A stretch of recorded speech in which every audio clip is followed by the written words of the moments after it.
Second topic है इसका uneven heating of land and water के बारे में। ठीक ना, ठीक ना। चलिए जानते हैं उसके बारे में क्या है।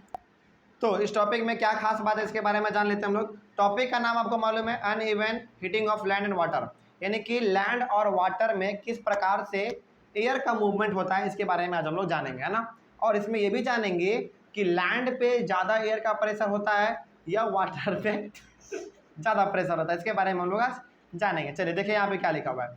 In summer near the equator the land warms up faster and most of the time the temperature of the land is higher than that of water in the ocean. देखिए ये तो नॉर्मल सी बात हो गई। इक्वेटर का यदि बात किया जाए तो इक्वेटर के पास हमेशा आपको क्या देखने को मिलेगा, अधिकतर समय गर्मी देखने को मिलेगा, है ना। तो इक्वेटर के पास जो टेम्परेचर होता है ना, वो टेम्परेचर हमेशा आपको ज़्यादा मिलेगा as compare to ocean, as compare to ocean, यानी कि जो समुद्र में पानी है ना, उसके टेम्परेचर से इक्वेटर के टेम्परेचर आपको हमेशा ज़्यादा ही मिलेंगे देखने को। ठीक है, आगे बढ़ते हैं फिर।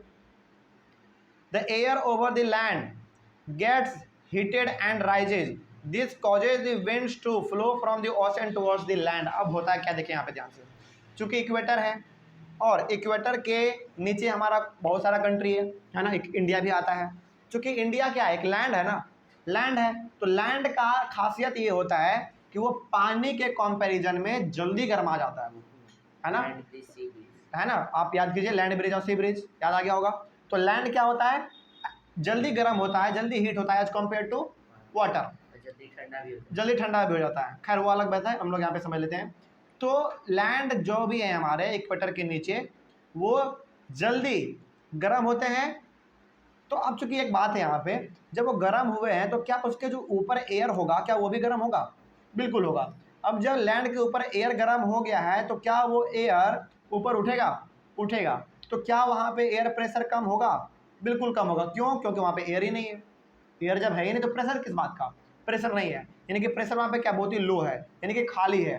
तो उस खाली जगह को भरने के लिए हवा कहाँ से आएगा, याद कीजिए, ठंडे जगह से, यानी कि पानी के तरफ से। पानी के ऊपर जो हमारा एयर होगा वो कैसा होगा, ठंडा होगा, और वो भरने के लिए आएगा खाली वाले जगह को। क्योंकि हमको मालूम है एयर का नेचर क्या होता है, हाई रीजन से लो रीजन की तरफ आएगा। तो लैंड के ऊपर यदि हीट होके हवा ऊपर चला गया, यानी कि वहाँ पे लो रीजन है, और पानी के ऊपर क्या है, हाई रीजन है, तो हाई रीजन से लो रीजन की तरफ पानी एयर हमारा आएगा।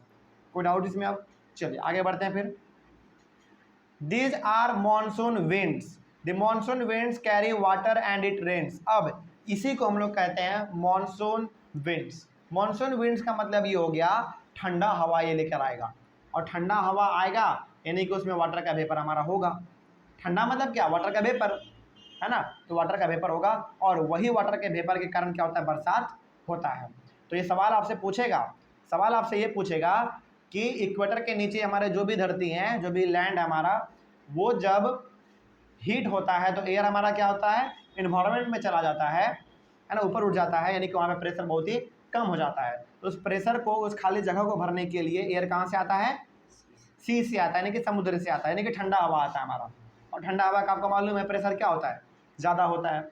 तो ज़्यादा प्रेशर वाला किधर आएगा, कम प्रेशर की तरफ आएगा, यानी कि लैंड की तरफ वो आएगा, धीरे धीरे बढ़ेगा अपना आगे, और वही हमारा कहलाता है मॉनसून विंड्स। मॉनसून विंड्स क्यों, क्योंकि वो ठंडा होता है, और ठंडा यानी कि उसमें पानी का मात्रा है, और वही मॉनसून विंड्स, यानी कि वही मॉनसून विंड्स हमारा क्या होता है, बाद में बारिश के रूप में नीचे गिरता है। बात समझ में आ गया। चलिए आगे बढ़ते हैं फिर। In winter the direction of the wind flows get reversed, it flows from the land to the ocean. ये तो गर्मी का बात हो गया, जो हम लोग भी कर रहे थे वो तो गर्मी का बात हो गया, क्योंकि गर्मी के समय में लैंड जल्दी हीट होता है एज कम्पेयर टू वाटर। लेकिन ठंडे के समय में इसका उल्टा हो जाता है, ठंडे के समय में उल्टा हो जाता है। ठंडे के समय में पानी जल्दी हीट होता है एज कम्पेयर टू लैंड। तो अब जरा बताइए हमको, कहाँ से कहाँ जाएगा हवा, लैंड से सी की तरफ जाएगा, ठीक ना। तो इस चीज़ को आप याद रखिएगा। यही था हमारा uneven heating of land and water. अच्छा, इसका एक और कारण हम लोग समझ सकते हैं, मालूम है क्या, देखिए ध्यान से। कारण ये है, क्या कभी भी आपको शिमला में गर्मी महसूस होता है क्या, नहीं होता है। क्यों, क्योंकि वहाँ का जो इन्वायरमेंट है, जो वहाँ का जो टेम्परेचर है वो बहुत ही ठंडा है, यानी कि वहाँ पे एयर प्रेशर क्या है, ज़्यादा है। अब जब ज़्यादा है तो क्या उसको किसी का ज़रूरत है क्या, नहीं है। अब ज़्यादा है तो वहाँ पे ऑटोमेटिक आपको ठंडा लगेगा। लेकिन जब यदि एग्जांपल ले लिया जाए बिहार का, और मान लीजिए बिहार में मई समय चल रहा हो, मई जून का, बहुत गर्मी वाला, तो वहाँ का एयर क्या हो जाएगा, बहुत ही गर्म हो जाएगा। और उस गर्म वाले जगह को भरने के लिए यानी कि एयर प्रेशर कम हो जाएगा, उसको भरने के लिए कहाँ से हवा आएगा, शिमला तरफ से आएगा, बगल में अरेबियन सी है वहाँ से आएगा, बे ऑफ बंगाल है उधर से आएगा हमारा, है ना, बगल में हिमालय है उधर से हवा आएगा। यानी कि ठंडा हवा हर बार उसको वहाँ पे भरना चाहेगा खाली जगह को। समझ में आ रहा बात? चलिए, तो ये हो गया हमारा uneven heating of land and water के बारे में। तो आपको यहाँ पे समझ में आ गया होगा कि गर्मी के समय में ठंडा हवा समुद्र से लैंड की तरफ आता है और ठंडे में लैंड से समुद्र की तरफ जाता है। कोई डाउट इसमें? चलिए, thank you very much and have a nice day. और अगले वाले क्लास में हम लोग पढ़ेंगे थंडर स्टॉर्म्स के बारे में और साइक्लोन के बारे में, ठीक ना। चलिए, थैंक यू।